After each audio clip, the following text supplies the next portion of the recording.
छठा प्रश्न है, 1.5 मीटर लंबा एक लड़का 30 मीटर ऊंचे एक भवन से कुछ दूरी पर खड़ा है।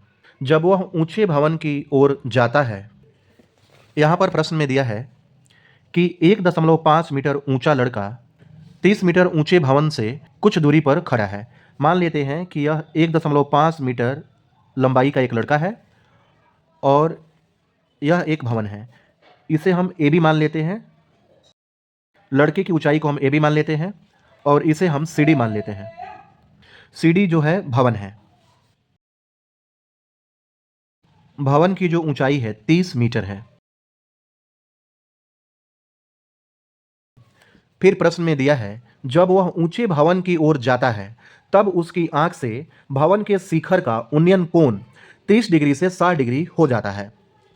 जब यह लड़का भवन की ओर जाता है तो उन्नयन कोण 30 डिग्री से 60 डिग्री हो जाता है। जब लड़का यहाँ खड़ा है तो इसका उन्नयन कोण है 30 डिग्री। मान लेते हैं लड़का चलकर ई बिंदु तक गया। ई बिंदु तक गया तो जो इसके आंख पर जो उन्नयन कोण बनता है वह 60 डिग्री हो जाता है। फिर प्रश्न में पूछा है, बताइए कि वह भवन की ओर कितनी दूरी तक चलकर गया है। लड़का बी बिंदु से ई बिंदु तक चलकर गया है। हमें बीई की लंबाई बताना है। मान लेते हैं बी से ई तक की दूरी है x मीटर।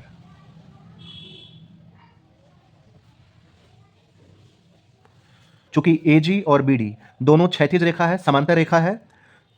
अगर BE x मीटर है तो A से F तक की दूरी क्या होगा? x मीटर होगा। A से F तक की दूरी क्या होगा? x मीटर होगा। और AB की लंबाई है 1.5 मीटर, तो GD की लंबाई भी क्या होगा? 1.5 मीटर। यहाँ हम लिख देंगे 1.5 मीटर,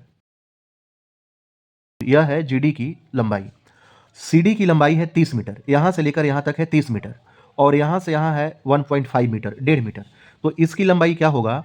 CD में से GD हम माइनस कर देंगे तो CG की लंबाई पता चल जाएगा। यहाँ लिखेंगे, माना कि AB एक लड़का है तथा CD एक भवन है। लड़का AB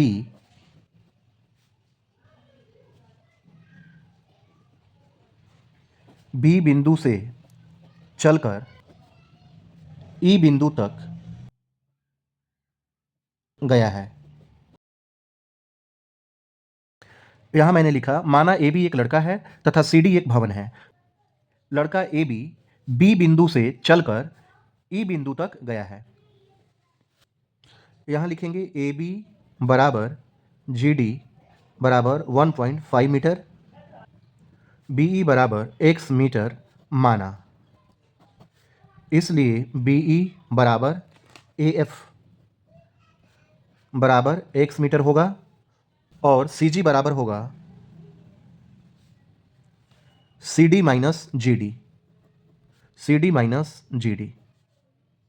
CD का मान है 30 मीटर और GD का मान है 1.5 मीटर। माइनस करेंगे तो होगा 28.5 मीटर। कोण A है 30 डिग्री और कोण F है 60 डिग्री। यहाँ लिखेंगे कोण A बराबर 30 डिग्री, कोण F बराबर 60 डिग्री। यहाँ दो समकोण त्रिभुज बन रहा है, पहला CGF और दूसरा ACG। यहाँ जो CG हो जाएगा 28.5 मीटर।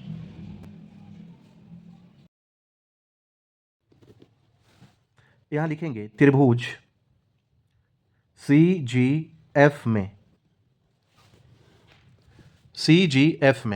थीटा है 60 डिग्री। लिखेंगे हम यहाँ पर tan 60 डिग्री बराबर tan थीटा होता है लंब बटा आधार P/B। P है यहाँ पर, लंब है यहाँ पर CG जिसका मान दिया है 28.5। तो यहाँ लिख देंगे हम 28.5 और बटा आधार है यहाँ पर GF। लिखेंगे हम GF। tan 60 का मान होता है √3 बराबर 28.5 बटा GF। क्रॉस मल्टीप्लाई करेंगे तो होगा √3 GF बराबर 28.5। इसलिए GF बराबर 28.5 और बटे में आ जाएगा √3। इसे हम मान लेंगे 1। फिर यहाँ हम लिखेंगे त्रिभुज ACG में, त्रिभुज ACG में थीटा है 30 डिग्री। लिखेंगे हम tan 30 डिग्री बराबर, tan थीटा होता है लंब बटा आधार P/B। लंब है CG जिसका मान दिया है 28.5 और आधार है AG।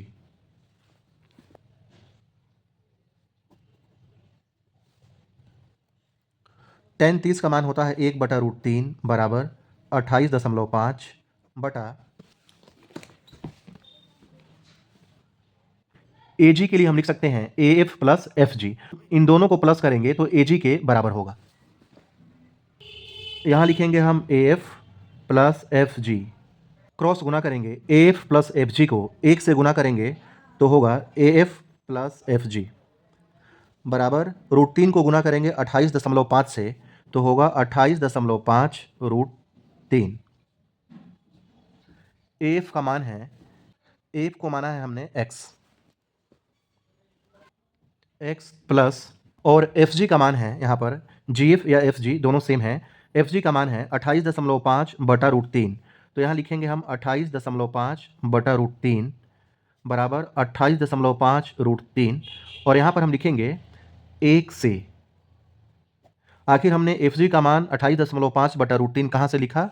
1 से, तो यहाँ लिख दिया हमने 1 से। इसलिए x बराबर 28.5 √3, और यह प्लस में है, इधर ले जाएंगे तो होगा माइनस में, माइनस 28.5 बटे में √3। यहाँ हम बटे में 1 लिख सकते हैं। 1 और √3 का एलसीएम निकालेंगे तो होगा √3। 1 से भाग करेंगे √3 में तो भागफल आएगा √3।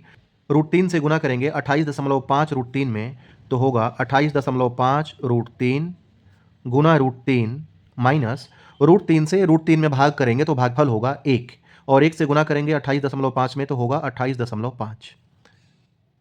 √3 में √3 से गुना करेंगे तो होगा 3, और 3 से गुना करेंगे 28.5 में तो होगा 3 पंजे 15 हासिल 1, 3 अठे 24 और 1 25 हासिल 2, 3 दूनी 6 और 2 8, और दशमलव एक अंक के पहले लगाएंगे तो होगा 85.5 माइनस 28.5, और बटे में यहाँ पर है √3। 85.5 में से 28.5 माइनस करेंगे, 5 में से 5 माइनस करेंगे तो 0 दशमलव, 15 में से 8 माइनस करेंगे तो होगा 7, यहाँ बच गया 7, 7 में से 2 माइनस करेंगे तो होगा 5, और बटे में क्या है √3। यहाँ आ गया 57 बटा √3, 57 बटा √3। नीचे √3 है तो इसे हम परिमेयकरण करेंगे, लिखेंगे √3 बटा √3 बराबर 57 √3। √3 में √3 से गुना करेंगे तो होगा 3, और 3 से 57 कट जाएगा 19 बार में, 19 तिया 57, 19 √3 मीटर।